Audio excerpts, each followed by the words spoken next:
ஆண்டவராகிய இயேசு கிறிஸ்துவின் நாமத்தில் உங்கள் அனைவரையும் வாழ்த்துகிறேன். வணக்கத்தை தெரிவித்துக் கொள்கிறேன். இந்த நாளிலும் வேதாகம தென்துளிகள் என்ற பகுதியிலே நாம் சிந்திக்க இருக்கின்ற பகுதி நிச்சயமான 5 காரியங்கள்.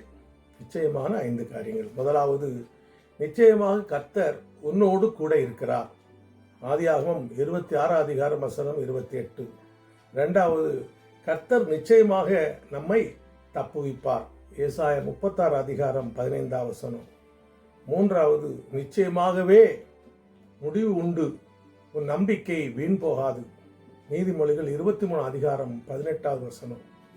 நான்காவது, நிச்சயமாக நான் உன்னை ஆசீர்வதிக்கவே ஆசீர்வதித்து உன்னை பெருக பண்ணுவேன். எபிரேயர் 6 அதிகாரம் 14 வசனம். ஐந்தாவது, நிச்சயமாய் உன் தேவ தரிசனம் நிறைவேறும், அதற்கு காத்திரு. ஆபகுக் 2 அதிகாரம் 3 வசனம். நிச்சயமாக கர்த்தர் நம்மை ஆசீர்வதிப்பவே ஆசீர்வதிப்பார் என்று சொல்லி அதற்காக காத்திருக்க வேண்டும் என்றும் இந்த 5 வசனங்களை நன்றாக தியானித்து படித்து இந்த ஆசீர்வாதங்களை நிச்சயமாக தருவார் என்று விசுவாசிப்போம். கர்த்தர் உங்களை ஆசீர்வதிப்பாராக. ஆமேன்.